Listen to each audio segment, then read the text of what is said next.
বিভিন্ন জেলার চামড়ার হাটগুলো জমজমাট হয়ে ওঠে। ঠিক একইভাবে টাঙ্গাইলের ঘাটাইলে জমে উঠেছে ঐতিহ্যবাহী পাকুটিয়া চামড়ার হাট। টাঙ্গাইল ছাড়াও বিভিন্ন জেলার প্রান্তিক ব্যবসায়ী ও ফরিয়ারা এই হাটে চামড়া নিয়ে আসেন এবং চামড়ার দাম নিয়ে মিশ্র প্রতিক্রিয়াও রয়েছে। টাঙ্গাইলের ঘাটাইল থেকে নিয়ে বিস্তারিত জানিয়েছেন সহকর্মী কাউসার আহমেদ। আমি আছি টাঙ্গাইলের ঘাটাইলের ঐতিহ্যবাহী পাকুটিয়া চামড়ার হাটে। কিছুক্ষণ আগে থেকে এই হাটটি জমে উঠেছে। ব্যবসায়ীরা বলছেন ঈদের হাট এটি প্রথম, যে কারণে এই মূল হাট ছাড়াও টাঙ্গাইল ময়মনসিংহ আঞ্চলিক সড়কের উভয় পাশে কিন্তু ব্যবসায়ী ও ফরিয়ারা চামড়া নিয়ে বসেছেন। আর গতকাল থেকে কিন্তু এই হাটে চামড়া আসতে শুরু করেছে।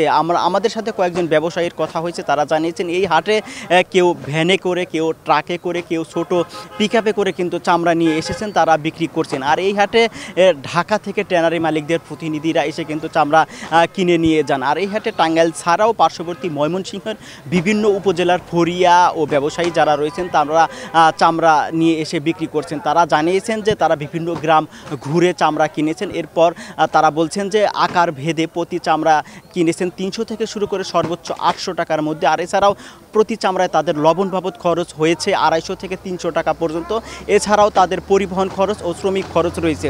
এগুলো বাদ দিয়ে তারা বলছেন যে প্রতি চামড়ায় তারা 50 টাকা থেকে শুরু করে সর্বোচ্চ 100 টাকা লাভ করে কিন্তু তারা বিক্রি করছেন। তারা জানিয়েছেন যে স্বাভাবিক সময় এই হাটে চামড়া প্রতি 30 থেকে সর্বোচ্চ 40 টাকা ইজারা দেওয়া হলেও কিন্তু আজকে ইজারা দেওয়া হচ্ছে 50 থেকে 60 টাকা পর্যন্ত। এই বিষয়ে তারা প্রশাসনের হস্তক্ষেপ কামনা করেছেন। আমরা সকাল থেকে এই হাটে ঘুরে দেখেছি, অন্যান্য এলাকাতে চামড়া বর্গ ফুট হিসেবে বিক্রি হলেও এখানে কিন্তু পিস হিসেবে চামড়া বিক্রি হচ্ছে।